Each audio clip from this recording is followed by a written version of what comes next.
Okay, let's.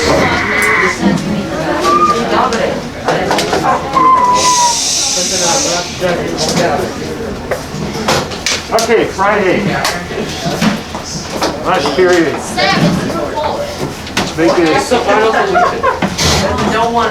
it as painless as possible. Okay, next step. Next step in cadences. Page 90.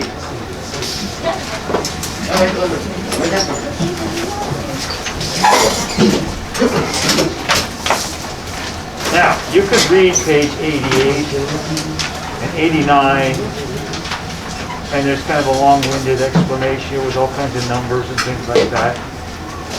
I suggest you just listen here. Skip that. That may confuse you even more. Okay, number one. I just left off the stems here. They put them down. I'm going to put them up.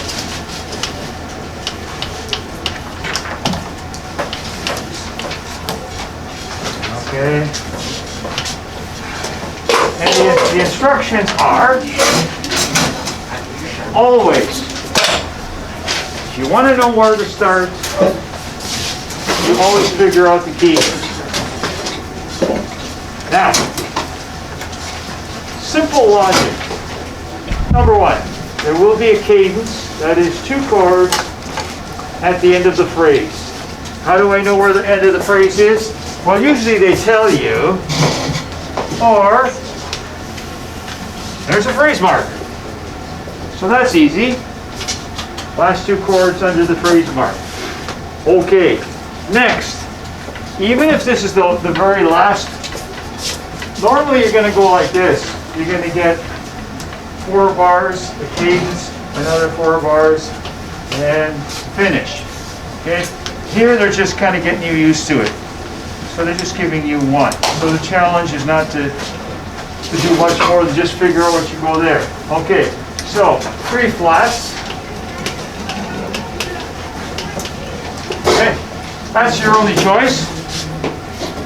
Number 1. Number 2, the only chords that come at the end of the phrase, you know, are 1 or 5. So, there are other ways to do this, but this kind of usually clinches it. You ask yourself, okay, let's say E flat. Chord E flat, that's 1 in E flat. That's 5 in D flat. Well, one of those chords has to fit here.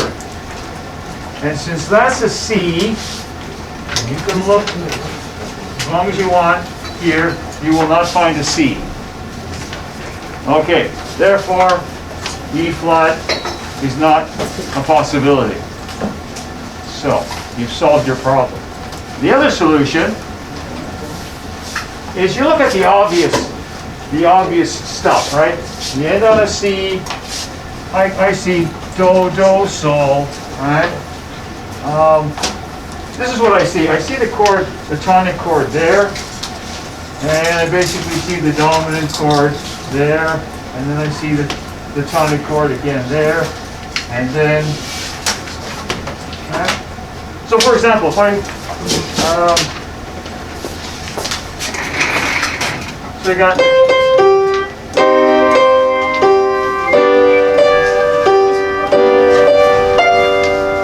that's a dominant 7. the high F. Okay? So, now I can figure that out because I know a little bit more about harmony than you do. But you will be able to sense that. The basic chords, right? 1, 4s, and 5s. That's the kind of the backbone of anything, any music. The most important chords. So C minor. Okay. For example, the simplest is, for example, okay, I'm gonna write an alto part.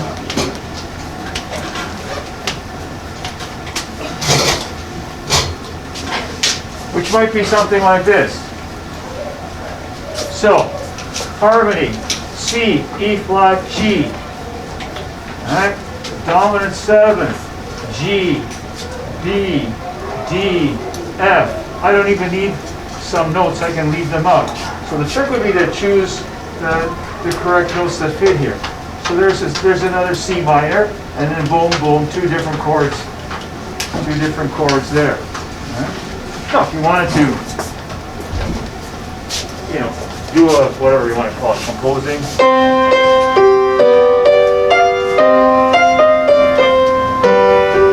Whatever. So, once you understand how the chord, how melody comes out of harmony, then you're in business. You can get your composer license, and you're off to the horse. Okay. Alrighty, so next step, figure out the chords. 1, 4, 5. So that's 1 is C, E, G, F, A, C, G, B, natural, D. Right? So then you go to there. Okay. C. Could be chord 1, could be chord 4. Which one is it? No hesitation, no thinking. Boom. It's got to be 1, because we don't end on 4. Okay? So that's the other thing. Either you end on 1 or 5. No 4s. Okay? So we have 1, and then the D. There's your D there. So we have 5 to 1. Okay? I think it says put the, you got this under there, and then of course it's authentic. Okay, so that's part of what's going on. Alright, so let's just ignore this. This was just for demonstration purposes. And we have, alright, so chord 5. G in the bass, root. Okay, we have a choice. We can put G there, we can put G down there. I'll put it here. The only reason is because the soprano's high already. Right, if the soprano was low, then I might go down here just to give myself room. In harmony, basically, one of the things you always leave yourself room to maneuver. So you try not to box yourself in if you don't need to. So, all right, and it's an 8th note. Okay, chord 1, C. I have a dot. Again, this is chorale style. All right, so the stems, you know where the stems go. Okay, so let's do chord 5. I need 2 G's, 1 D, 1 D. I have 1 G, so I need another G. I have D, so I don't need him, so I need a G and a B natural. Okay. Now, probably the best solution might be G there, B natural there. Okay? If you went the other way, suppose you did this. Okay? So you'd lose marks for spacing. Too much space between tenor and alto. Remember? Don't exceed an octave. Alright? So very often if that happens, I will always show you, we'll just flip them. Think for a minute. This, G to B, is a compound interval. When you flip a compound interval, you get a regular one. So just go, whoop. Alright, so B, bring the B down. B natural. Bring the G up. Make sure your stems are going in the correct direction. You don't need, well, you need to be natural. Okay. Don't. Okay. No more of this. Right. These are flags. They call them flags. Remember, they don't go that way. They go that way. We're moving left to right. All right. And then we move smoothly. We're looking for common notes. Common note would be G. So C, E is missing. Okay, so here we have an interesting case. Remember I mentioned it the other day. When they give you a melody, keeping the common tone is not always possible. And here's a good example. So, I will give you an example. So what's missing is E. If you jump down there with the tenor, well then you have a problem. You have more than an octave here. Okay? So that doesn't work. If you jump up here, all right, that's possible. Okay, that's technically not wrong. I guess that's the only thing you could do. Although it's not the greatest voice leading, but yeah, I think we have no choice. Yeah, we have to go that way. If we choose this. So, there you go. And sometimes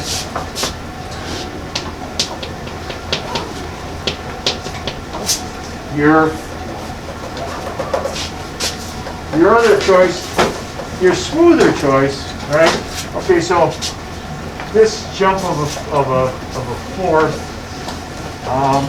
your other possibility would be that and that. So I'd probably prefer that.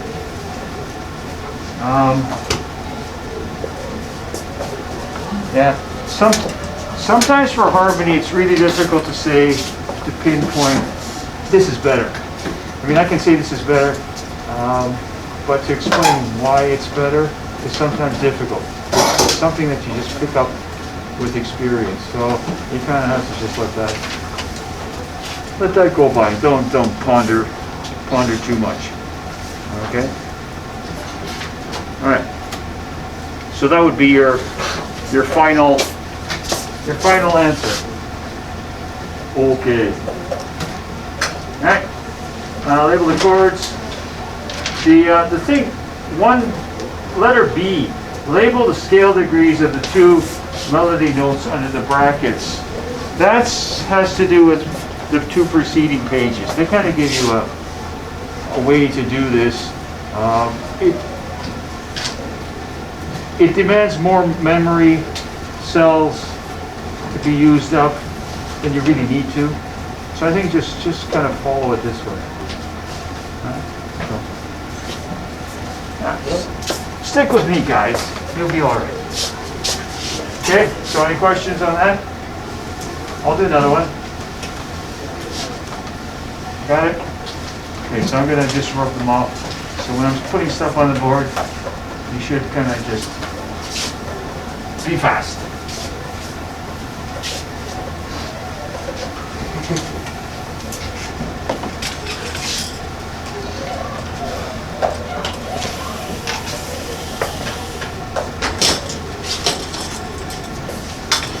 Okay, 5 months.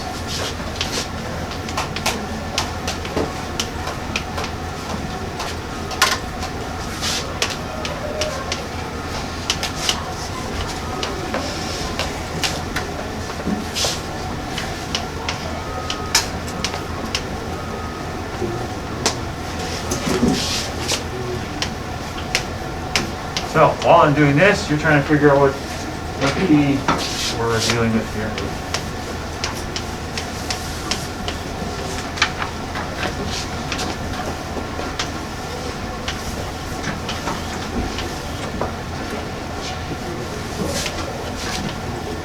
All right, so there's your.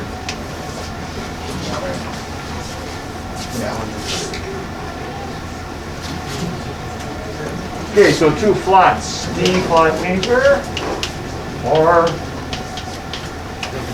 G flat minor. It's nice to know your key signatures. Who wants to guess?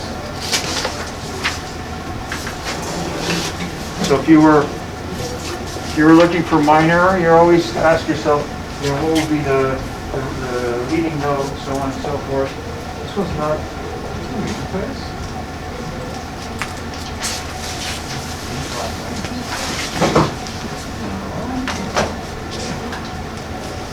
What were you going to say, major? B flat minor.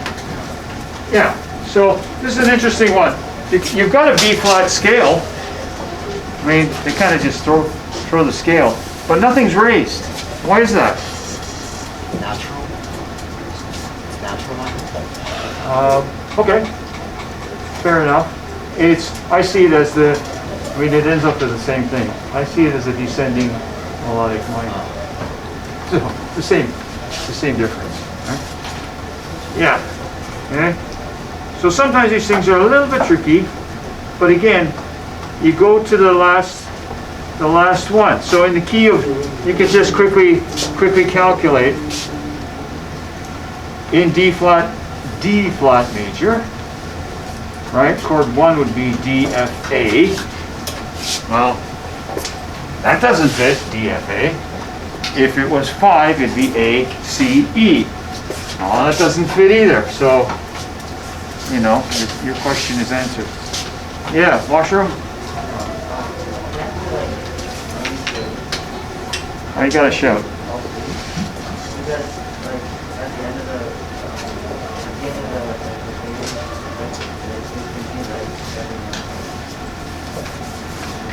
Last two notes.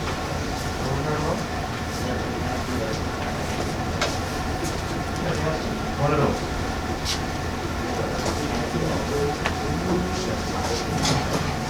We'll see. Sometimes, depending on the favorite notes, two different possibilities are available. So, and sometimes both of them are good, sometimes one is not good for whatever reason. So, we'll have a look.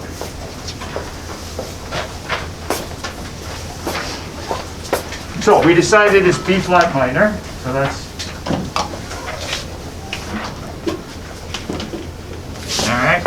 So then you figure out your chords. One. So B, I'll just leave out the flats. B, D, F,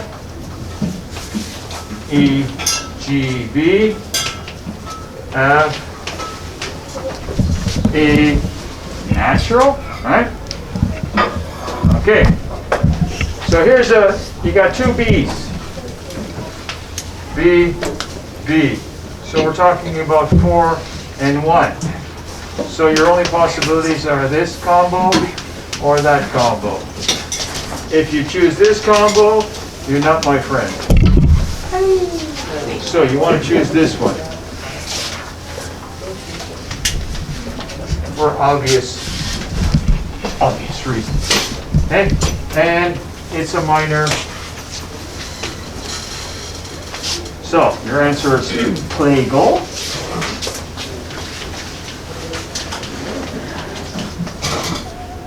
Or plagal, as we say in French. I don't know if we say that in French. And right. So we don't need the raised leading note, so we can't. One less mistake possible. These are my bass notes. Chord 4, E. Boom. Chord 1, B. All right. So then I need 2 of those, 1 of those, 1 of those. Okay. So I need another E and a G. Okay. G is closer. E is close.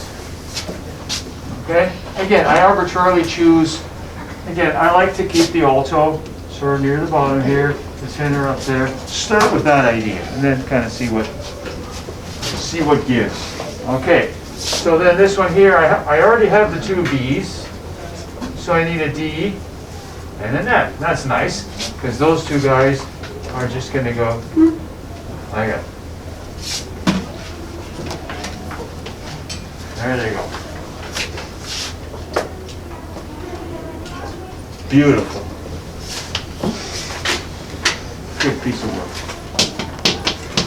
All right. Yeah. If this was keyboard style, they might have this stem going down. That's often but you'll be instructed within the question, one or the other, keyboard style or this chorale style. Okay. All right. Okay.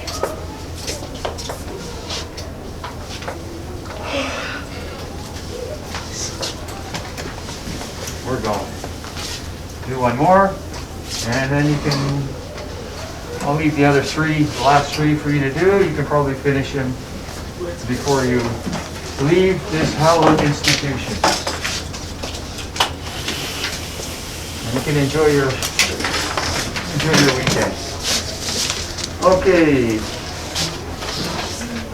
F, C, G, D, A, 3, 4.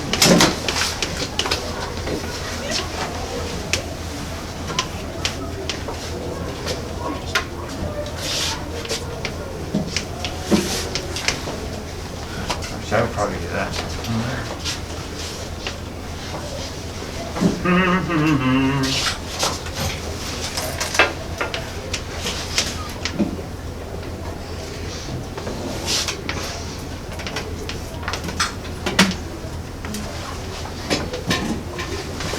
Yeah. Oh.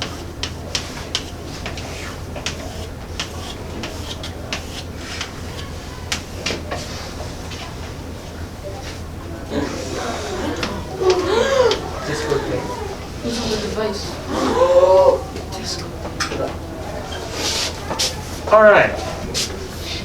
So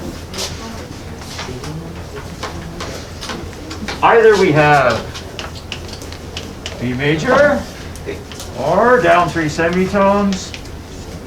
We have G sharp minor.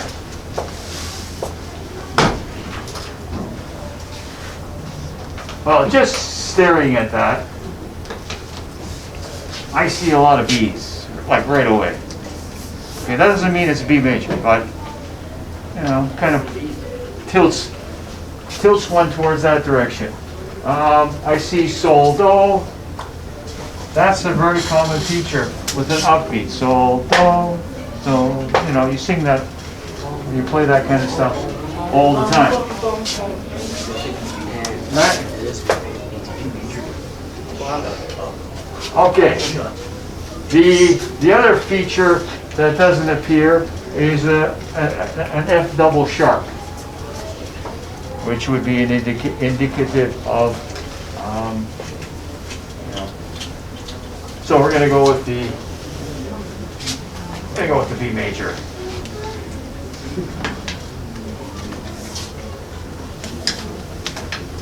Okay.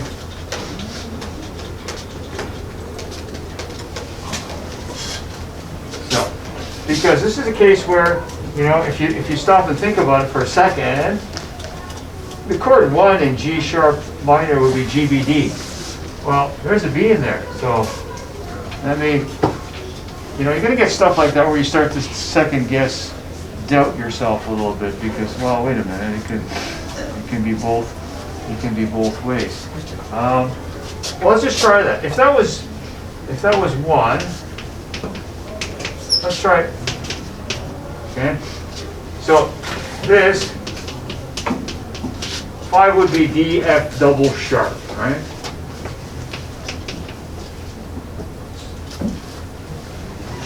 So 4 would be C. So, you know, it's a shot. If you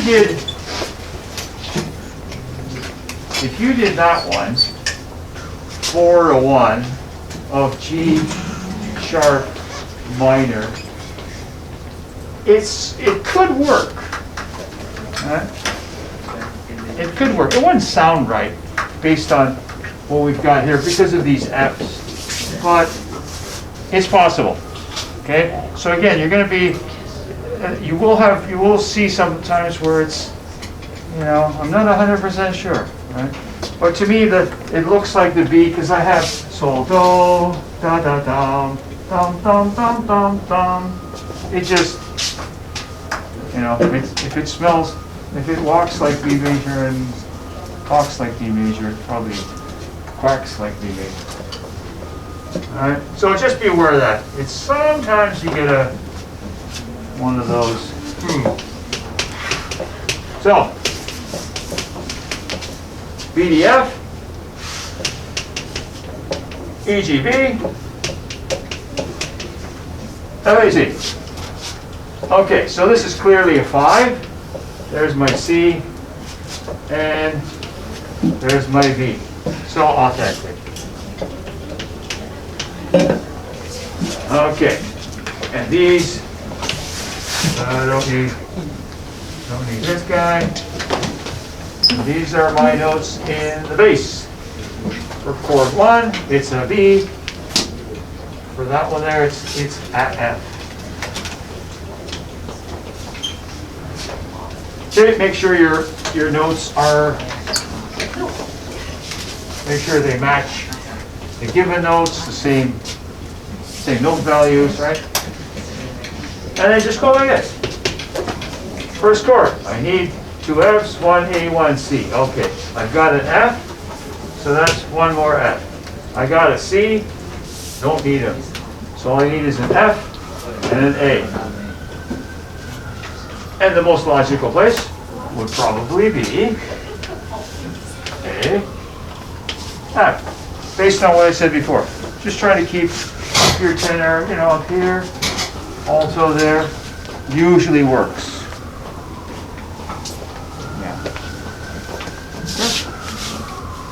And that gives you a nice, really tight little chord.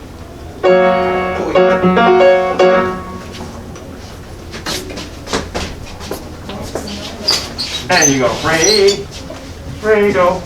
Okay, this guy here, 2 B's, got him.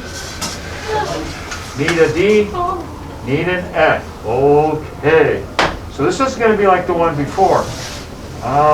If I leave the F here, sort of the common note idea, then this guy has to do quite a jump. So going down here, that's not going to work. Going up here to a ledger line, possible, but again, preferable to go this way. Okay? So it's one of those questions where, you know, you ask yourself, what would Bob do? And he would do that. Trust me. So do they all end on I? No. Not necessarily. I don't know on this page. I haven't done them all. Are you supposed to end on I? If either they're going to end on 1 or they're going to end on 5. Just make sure that it matches your key. So authentic. All right.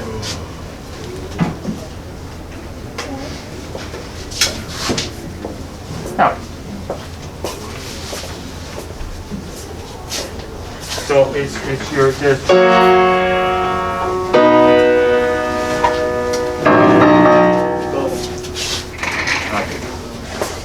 Yeah. So again, you remember I brought that up. Why that sounds final? Probably because you've heard it so many times at the end of something that you start to associate. Boom, it's over.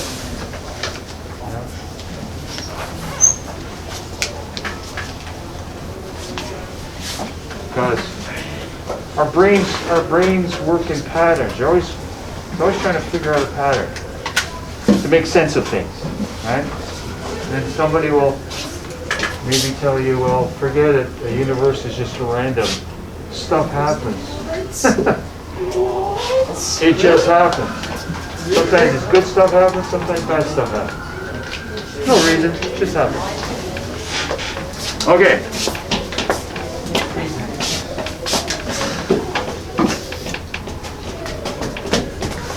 The next one, top of page 90, what's the key? Should be obvious. The clues are all there. Clue. F minor. F minor, what's the clue? It's the raised seventh. Raised leading seventh. Yeah, and what chord always contains the raised leading note? Oh, seven. The chord. Yeah, seventh, but in our, what we're doing is the chord 5.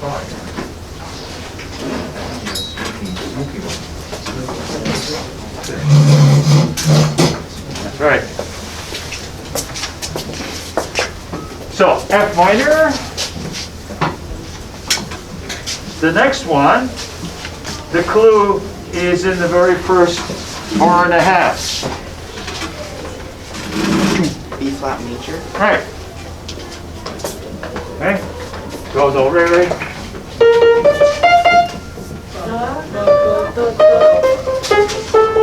Okay. Now that's something else. Last one. I don't know why they had room to put in another one. Why did they bought it? Okay, the bottom one. What key have we got there? Again, the very beginning kind of points it out. Bunch of sharps.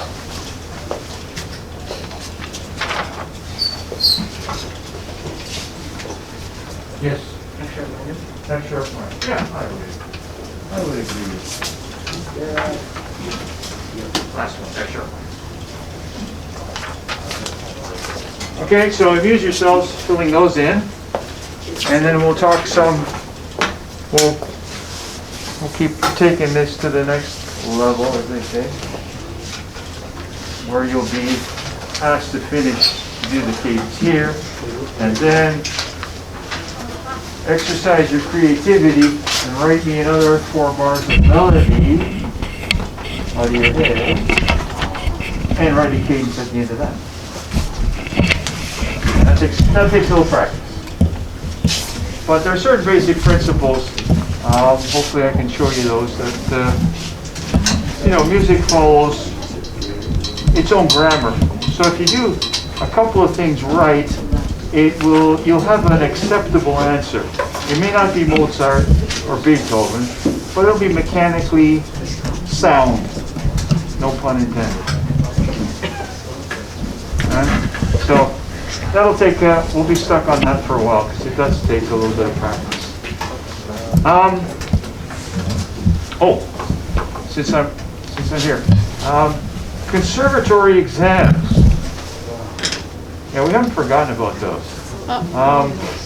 How many were sort of thinking, expecting, considering doing the level 8? Okay. Wait, I already did. What? Oh, I thought you meant piano. No, theory. Okay, so. Yeah, he ran Go. piano, dude. All right, I went on the site a while back. Usually the deadline is like beginning of March, but now everything's crazy different. It is offered, so we're talking level 8 here.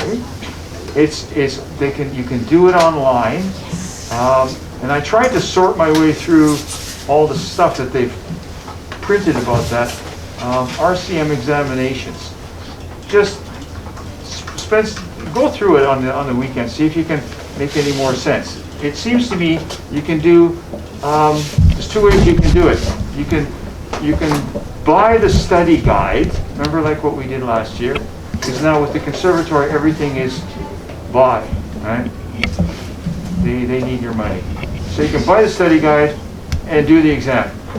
Or you don't buy the study guide and you do the exam. That's a little cheaper, but it's not a whole lot cheaper. So I think for an extra 20 bucks or something, it's probably better to just do the study guide and so on. Anyway, as far as I can figure it out, I'm going to go through it again this weekend. You register by April something, 20th or whatever, and then they give you confirmation. Then you can go about studying it, doing your practice exams. It looks like you have like 3 months to do it. So that's how I interpret it, based on just a pretty fast reading.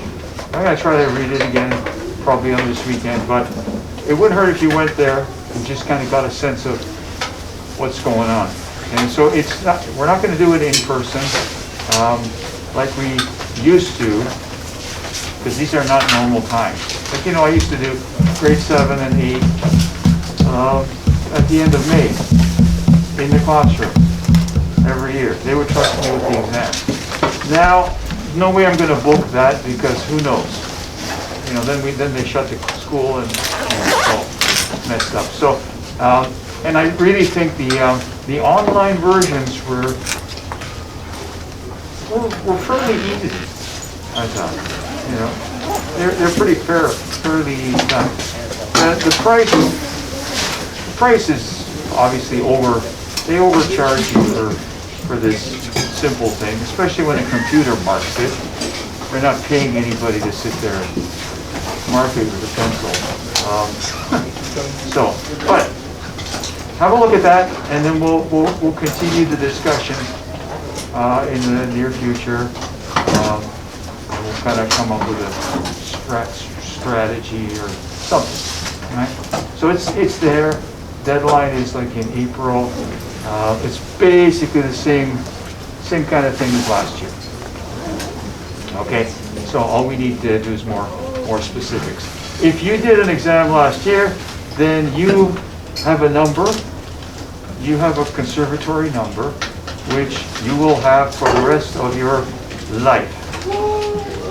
And so your RCM number. There are two numbers. One is when you sign up for an exam, it's called a confirmation number. That's just for their records. But you also have an RCM number. If you've done, for example, if last year was the very first conservatory exam you did, then that number will indicate that.